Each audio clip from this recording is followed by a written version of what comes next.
Children, in this video we are going to discuss about constructors. So basically in the earlier video you have seen there are a few kinds of constructor. First one is default constructor and the next one is parameterized constructor. So in this video we will discuss about the default constructor and parameterized constructor. With the help of program I am going to show you the working.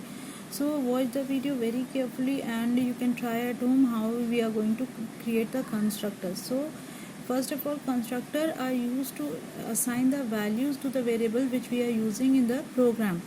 And second thing, the name of the constructor is same as that the name of the class.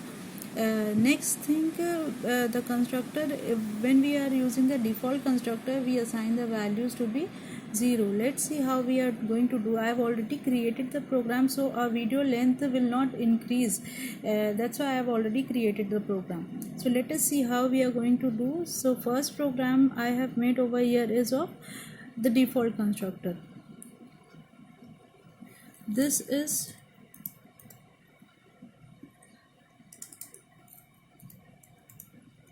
program to show working of default constructor. Okay children, so in this program, see, I have taken the class name as constructor. So how we are creating the constructor, I have already told that the name of the class is same as the name of the constructor. Here we are in this program, I am taking two variables a and b and printing the value of those variables. Next thing, here we have taken the as you are saying, we have taken one keyword over here, public. So public is optional. If you want to write, you can write it. If you want, you can remove it. So the syntax of the constructor is you write the name of the constructor that is similar to your class name with round brackets over here, and round brackets are empty over here. We don't pass anything in the round bracket. This shows that is a default constructor.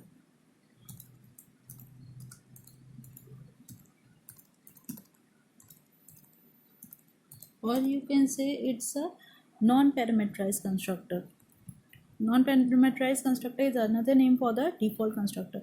So here we are taking the value of a to be 0 and b to be 0, and we have initialized a and b as the global variable over here. Then we have created one function over here, void values. Here we are printing the values of both the variable which we have taken values. And then in the void main function, remember children that in the void main function we create the object of this object of this class. How you are going to create the object with the name of that of the class? So class name then object name equals to new class name. Here constructor is the class name, so we have taken constructor ob equals to new constructor. Now as soon as the constructor is created, it invokes your object default it as soon as you create the object over here, it invoke your default constructor. So it is here I have written invoking like you create the function, you call the function. In the earlier videos you have seen similarly for calling the constructor, we are creating the object. As soon as your object is created, it invokes the constructor over here. As soon as constructor invoke, value of a is assigned to be 0 and b is assigned to be 0, then it will transfer the control again to the constructor itself, and then it moves to the next line. In the next line you are watching here, it is written as we are doing, this is the function calling of which function? Values. Here we, with the help of object ob dot values have written, so this will call this function values over here. As you see, this is the function. So in this function it is printing value of a and value of b, whatever you have assigned initially over here.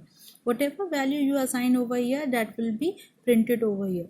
So let's compile our program. See, there's no syntax error. Now we will run this program. Right click the program and then click on void main, then press the enter key button. See, it shows the result as a equals to 0 and b is also equals to 0. Suppose we change the value, initial values. Let's see how we do it. Suppose we have written over here 5 and here we have written 6. So as soon as we compile, then we run our program. Let's see the result. So it is displaying the initial, whatever initial values you are displaying, that will be stored in your default constructor. So hope it is clear to you all.